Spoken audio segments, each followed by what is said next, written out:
We often view the solar system as a completed clockwork mechanism, a stable, orderly dance of planets and moons that has run smoothly for billions of years, and will continue to run for billions more. But this stability is an illusion. If you look closely at Jupiter, the gas giant that holds more mass than all other planets combined, you will see a system in the middle of a slow, violent cannibalism. Jupiter is eating its own family. As we speak, the immense gravitational field of the Jovian king is crushing, stretching, and peeling away the material of its closest moons. Io, a world covered in hundreds of active volcanoes, is losing approximately 1 metric ton of its mass every single second. This material does not disappear into space. It is siphoned directly into Jupiter's magnetosphere, swept up by the planet's rapid 10-hour rotation, and accelerated to relativistic speeds. Jupiter is transforming its moons into a weapon. And according to our most advanced gravitational simulations, this is not a new process. The moons we see today, Io, Europa, Ganymede, are likely not the original moons of Jupiter. They are merely the survivors of a cosmic furnace that has built, destroyed, and consumed entire generations of satellites over billions of years. We are about to look into the jaws of a gravitational monster, a world that does not just hold its moons in orbit, but actively digests them, using their remains to fuel the most lethal radiation environment in the solar system. To understand the mechanics of this planetary cannibalism, we must examine the concept of gravitational tidal forces. Gravity is not a uniform pull.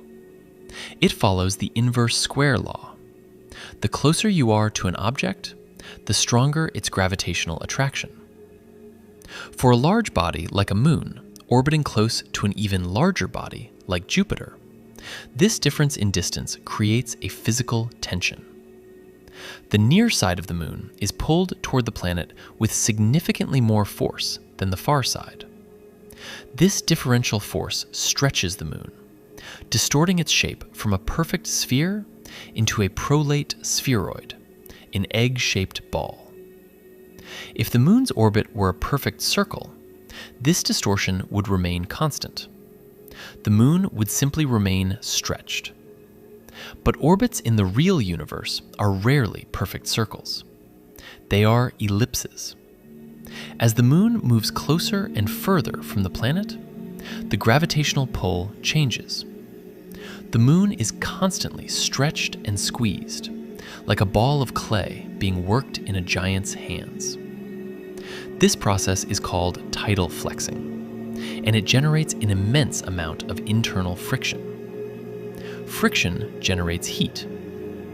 In the case of Io, the closest Galilean moon, this tidal heating is so extreme that it melts the moon's interior, creating a subsurface ocean of magma.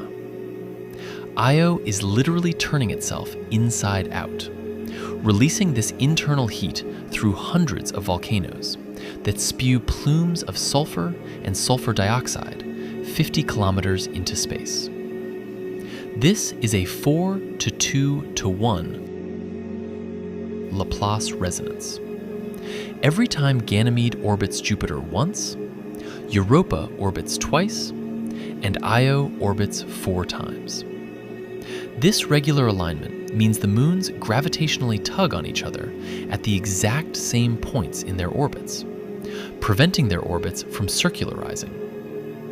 The resonance forces their orbits to remain elliptical, ensuring that the tidal flexing of Io and Europa never stops. It is a beautiful mathematical system, the crown jewel of celestial mechanics. But this resonance is not a static monument. It is a dynamic, unstable equilibrium. And the energy that drives it is being siphoned directly from the rotation of Jupiter itself, and the orbital energy of the moons. Let us descend into the anomaly. Let us look at what Jupiter does with the material it strips from its moons. Io's volcanic plumes are not just beautiful displays of cosmic activity. Because Io has almost no atmosphere and a weak magnetic field, the sulfur and oxygen gases erupted by its volcanoes escape easily into the vacuum of space. As these neutral gas molecules enter space, they are immediately hit by the intense ultraviolet light from the sun and the high-energy particles trapped in Jupiter's magnetic field. This radiation strips electrons from the atoms. The gas becomes ionized. It turns into a plasma. Once these particles are ionized, they are caught by Jupiter's colossal magnetic field. Jupiter rotates incredibly fast, once every 10 hours. Its magnetic field rotates with it, acting like a giant invisible broom that sweeps through space at hundreds of kilometers per second. This rotating magnetic field grabs the ionized sulfur and oxygen atoms from Io, accelerating them to the planet's rotational speed. This is the Io Plasma Torus, a 1,000,000-degree donut-shaped ring of superheated gas that orbits Jupiter at the same distance as Io. The torus is a particle accelerator on a planetary scale. The sulfur and oxygen ions spiral along the magnetic field lines, bouncing back and forth between Jupiter's north and south poles. As they do, they emit powerful radio waves and auroral light, but they also create a wall of lethal radiation. The radiation levels within the Io Plasma Torus are estimated at 3,600 Sieverts per day. To put that in perspective, a dose of 4 to 5 Sieverts is fatal to a human within weeks. The radiation near Io would kill an astronaut in a matter of minutes, melting their nervous system and destroying their cellular structure. Even our most heavily shielded robotic spacecraft, like Galileo and Juno, suffer permanent damage to their instruments when passing through this zone. Jupiter is recycling Io's flesh into a radiation shield, but the cannibalism does not stop at the torus. Because of the orbital resonance, Io is slowly being pushed outward, while Europa and Ganymede are also shifting. But as Io moves outward, it passes closer to the orbital limits where tidal forces become even more complex. And what about the moons that came before? Astronomical models of planetary formation suggest that during the early stages of the solar system, Jupiter possessed a much larger disk of gas and dust. Within this disk, generations of moons were born. But as these early moons grew, their gravitational interaction with the dense gas disk caused their orbits to decay. They spiraled inward toward the gas giant. One by one, these early moons crossed the Roche Limit, the distance at which a planet's tidal forces exceed the gravity holding the moon together. Once a moon crosses this limit, it is literally pulled apart.